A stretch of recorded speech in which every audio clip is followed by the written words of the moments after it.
Hey, how's it going, people? We are here and we're doing it live. So, today's a chill day. It is Sunday and it's a hot day, but it's not too hot. It's humid, definitely humid.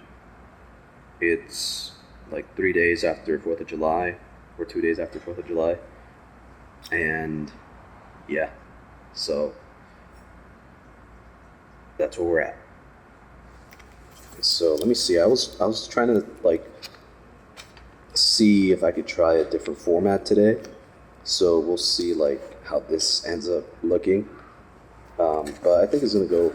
I think it's gonna go well. Let me just put this here. But yeah, um, what is it? I hope everybody's 4th of July went well. Celebrate freedom.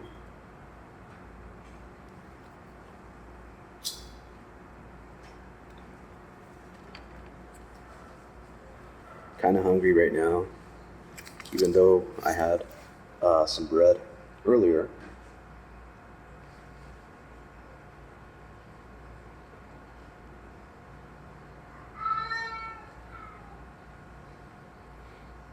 But yeah, I wanted to talk about this book.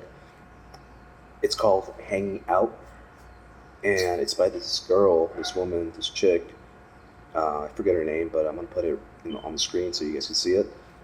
And basically, she's talking about the good old days before social media took over, specifically around the time where she was in college and Facebook was barely kind of starting to get popular. And this was back when Facebook was working with schools, and only the college people were able to join Facebook and have their network be like the school uh, students. So I remember that.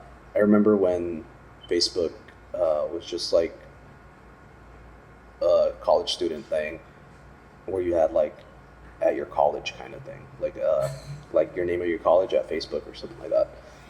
I read about it, but I wasn't in college at that time.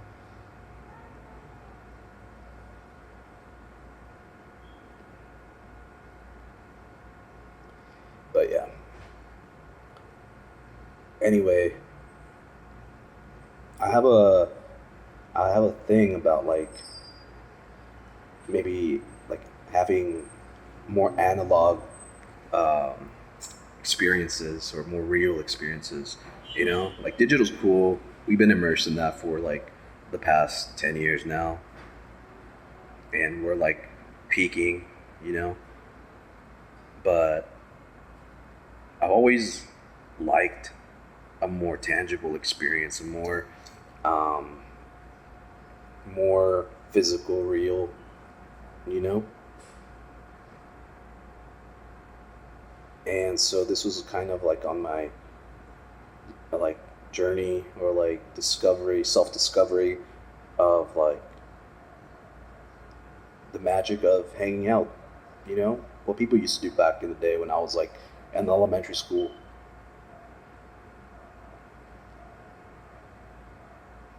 I remember back in elementary school, like I'd be at my house or where I live, and when I would go outside to get something from the store or whatever, I would always see people, like high school kids and people in their 20s just hanging out. I mean, also I would see kids my age hanging out too, and they'd be just kind of outside in the neighborhood, on by their friend's house or whatever, or on the corner, and they'd be just talking, shooting the shit. And I always wondered, I'm like, damn, they're probably having a good time.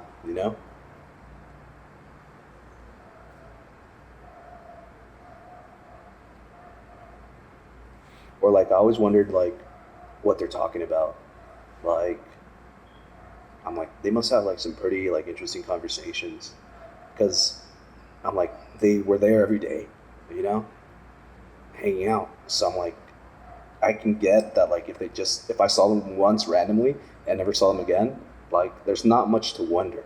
Like if they had one conversation, that's just one conversation they had, and if it was fleeting, right?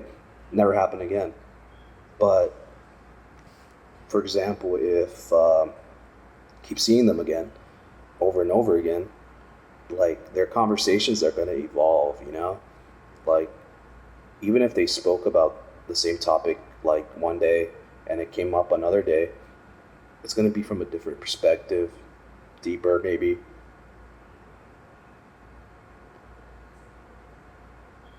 So that always intrigued me.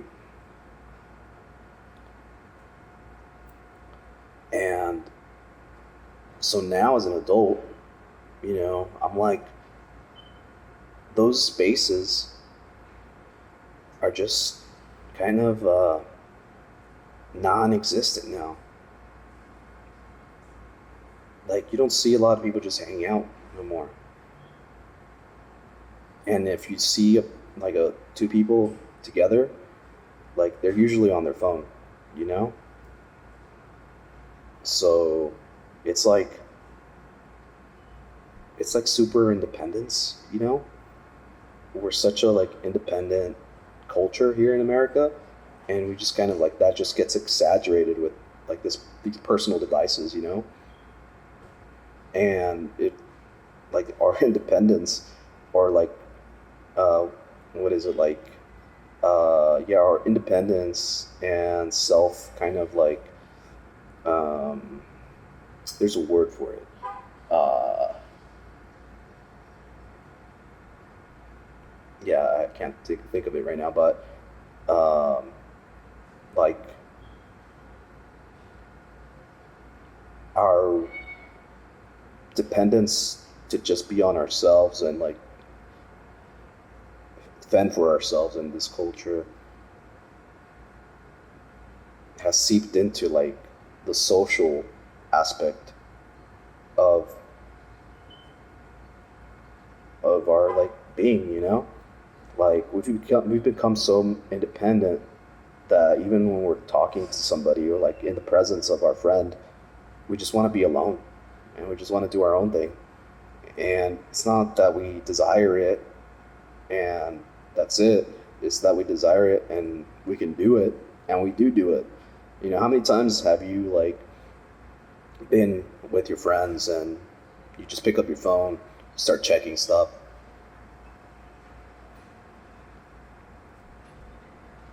like, and you know, you don't even think twice about it.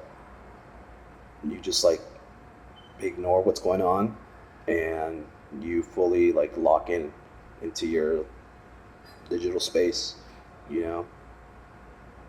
So, you know, and it's sad how independent or dependent on ourselves we become to the point that like we're willing to subconsciously say that, oh, you know, like I can have my entertainment and my social time without you.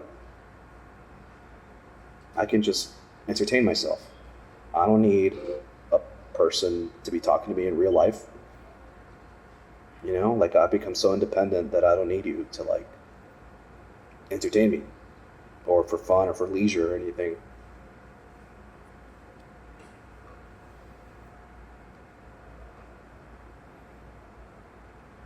You know, I don't know if we can call that like progress or evolution,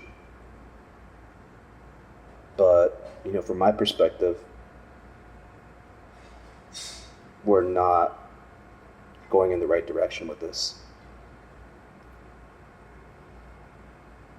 And I think it's like all a big trick. Like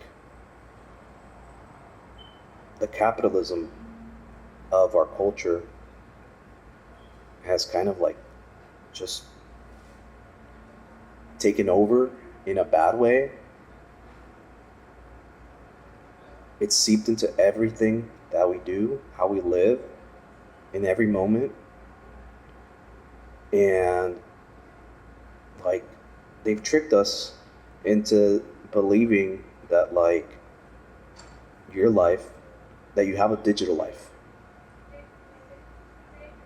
You know, if you go out right now and ask people on the street like, "Oh, how's your digital life?" They'll know what you're talking about. It's no like new word. They'll know exactly what you're talking about. And even there's seminars on like your digital image. Who do you want to be online? What are you portraying? Like, you need to keep a professional image online.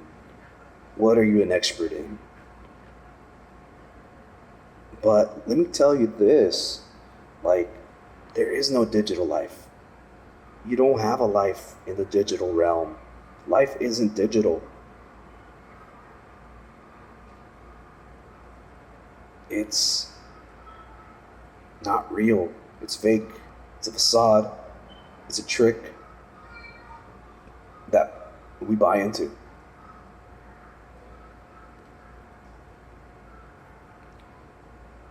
We hear about like what's going on in your digital life, and we immediately like say or we panic. We're like, shit, like I didn't even think about that life that I have digital, but it's not there.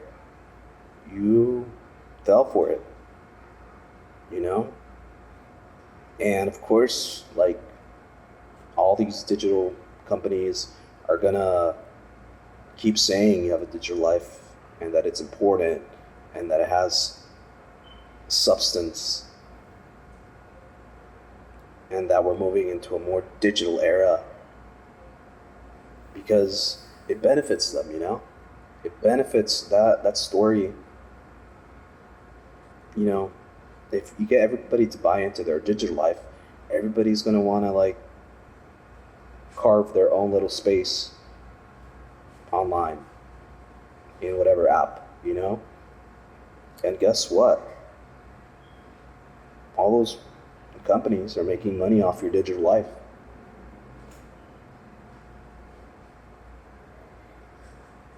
And the thing is, like, we all know our digital life isn't real.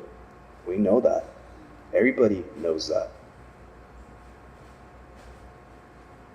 And we still are willing to buy into it. So, this book I'm talking about, Hanging Out, it's about what it meant to hang out back then when digital wasn't everything. And the book starts by giving off an example. The author says, like, I remember when I used to make invites and photocopy them. And like there were invites for like parties that we would have in our dorms. And it would be like 15 invites. And people at her college, used to have like personal mailboxes. And so when they received mail, the students would check it like, she even said like, we would check our mailbox like multiple times a day. Because like, there was incoming mail all the time. And it was like it was like your hobby. It was like something that you could look forward to in the real realm, checking your inbox. And she said that like, usually like when people showed up to these parties, you knew everybody's name, like you knew who the people that were invited were. It wasn't just like a bunch of random people that you invited like through a massive Facebook invite. And that's the contrast she gave when she was like, yeah, like back then when I was going to college, the invite said like, this is not a Facebook party,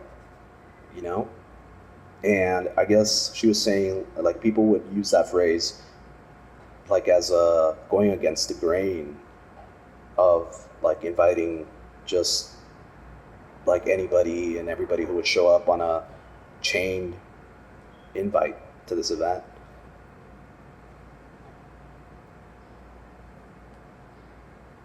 So it seems like we've kind of like lost that battle right now so far with like going against digital and retaining and remaining in the physical realm. But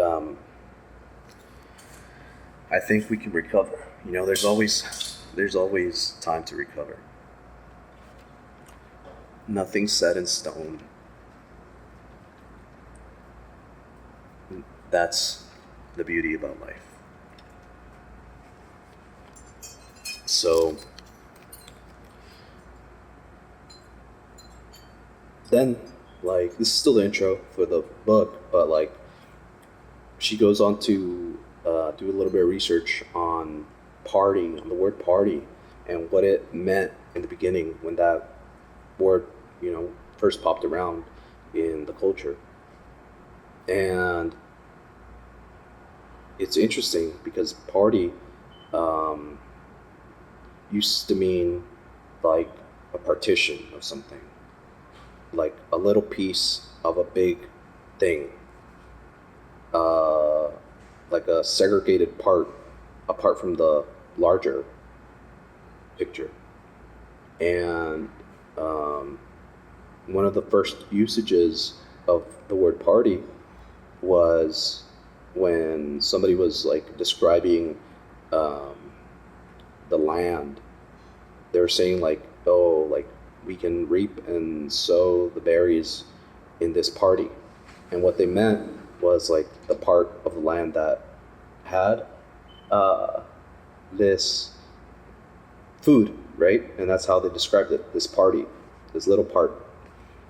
But then it evolved into like political parties, and like how they distinguished the part of the whole into parties where like people were a cohesive group that believed in something against another party. So it was kind of like an exclusivity kind of thing, where you made a difference between the large masses. So I'm gonna leave you guys with that, and just wonder about that party.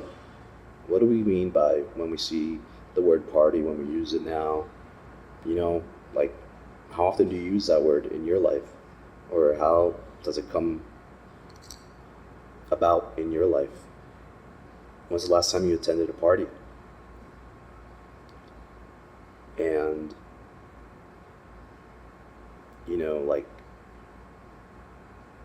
we'll dive a little deeper next time around as I continue this book.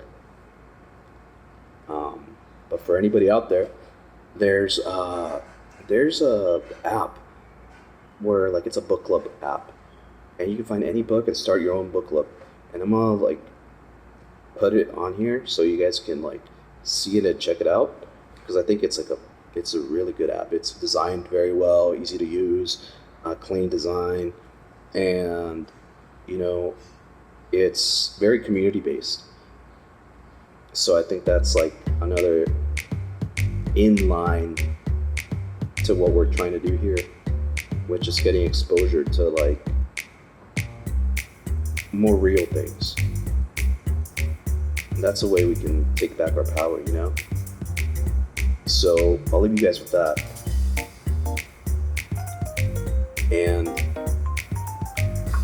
you know, let's